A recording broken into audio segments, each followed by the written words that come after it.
저한테 강하게 어필을 하시더라고. 왜 자기만 그렇게 많이 내냐고. 그래서 방금 말씀을 드렸던 것을 설명을 드렸죠. 이렇게 해서 여러분들 한 달 변제금이 달라지고, 그 다음에 이런 경우도 여러분들 마찬가지로 또 변제금에서 불만이 많으시더라고요.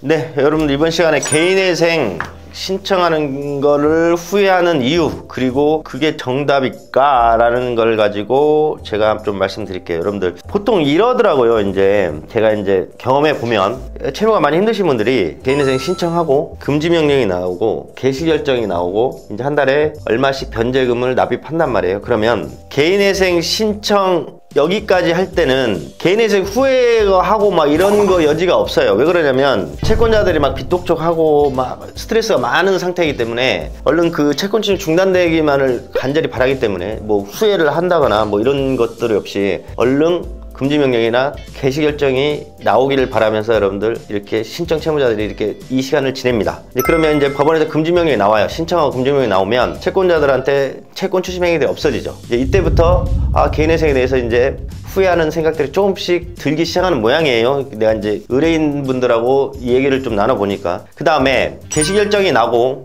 한 달에 이제 변제금 얼마씩 납입을 하거든요. 이제 개시결정하면 법원에서 가상계좌 번호가 나와서 그 이후부터 한 달에 얼마씩 변제금을 납입해요. 그러면 이때부터 이제 내 변제금이 너무 높네, 다른 사람하고 비교해보면 어쩌네 이런 후회들을 많이 하시더라고요. 그래서 이 변제금에 대해서 제가 오늘 말씀을 좀 드리려고요. 변제금 액수의 불만. 여러분들 이런 예예요. 저희 사무실에서도 있었던 경험인데, 같은 구청에 근무하는 A라는 분하고 B라는 분이 계셨어요. 이제 두 분이 우리 사무실에서 개인회생 했기 때문에 급여도 거의 비슷하셨어요. 거의 비슷했는데 이제 A, B 연봉이 한 달에 실수령이 한 300이라고 볼게요. 300을 보는데 A라는 분은 자녀가 없었어요.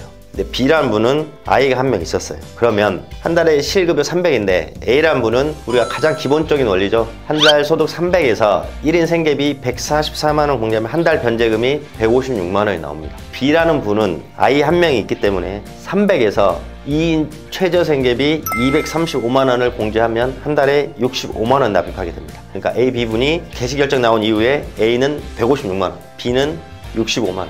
그러니까 A분이 불만을 가지고 저한테 강하게 어필을 하시더라고. 왜 자기만 그렇게 많이 내냐고. 그래서 방금 말씀을 드렸던 것을 설명을 드렸죠. 이렇게 해서 여러분들 한 달 변제금이 달라지고, 그 다음에 이런 경우도 여러분들 마찬가지로 또 변제금에서 불만이 많으시더라고요. 어떤 A라는 분이 계시는데 본인 채무가 약 1억 2천만 원이에요. 근데 혼자란 말이에요. 아이가 없어서. 한 달 최저 생계비가 144만 원입니다. 한 달 소득 400만 원이라고 이제 가정을 하면 400에서 1인 생계비 144만 원 공제하면 한 달에 256만 원씩 납입해요. 그러면 36개월 납입하면 총 9,216만 원이 납입이 됩니다. 그러니까 방금 전에 이분은 채무가 1억 2천이라 했죠. 근데 9,216만 원을 납입하게 되면 변제율이 약 76%.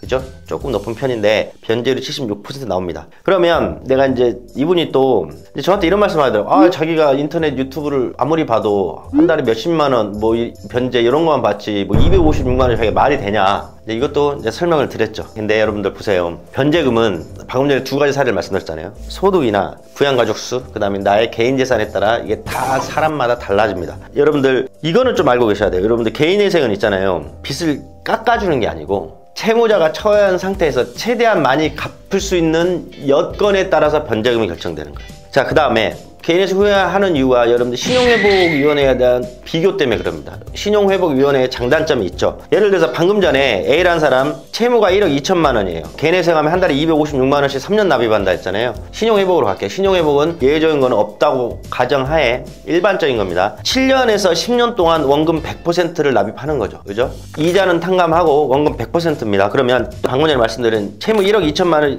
원 있으신 분이 7년 동안 84개월 동안 하면 한 달에 약 143만 원, 그 다음에 10년 납입하면 한 달에 약 100만 원 납입해요. 그러면 개인회생 256만 원에 비해서는 상당히 낮은 금액이죠. 근데 이게 다 장단점이 있어요, 여러분들. 개인회생은 3년에 끝날 수 있잖아요. 근데 신용회복위원회는 7년, 10년 동안 매달 이 일정액을 계속 낸다면 그 7년, 10년 완주하기가 그렇게 만만치가 않습니다. 여러분들 신용회복위원회 구체적으로 제가 숫자는 내가 통계를 안 내봤는데 제 주위에 개인회생을 말고 신용회복위원회를 완주했다는 분은 그렇게 제가 많이 못 봤어요. 물론 완주하신 분도 계시는데 7년 10년 동안 여러분들 너무 긴 시간 동안 이 한 달에 갚는 금액을 계속해서 존재한다는 것은 큰 사고도 나면 안 되고 큰 어떤 뭐 집안에 어떤 일도 있으면 안 됩니다. 그러니까 개인회생은 굉장히 짧으니까 좋죠. 근데 여튼 채무가 힘드신 분이 개인회생이나 신용회복을 안 한다 그러면 신용불량자가 거의 되죠. 여러분들 내 소득으로 원리금 자체가 납입이 힘든 분들이 고민을 하는 게 이제 워크아웃이나 이제 개인회생 이런 제도를 이용한단 말이에요.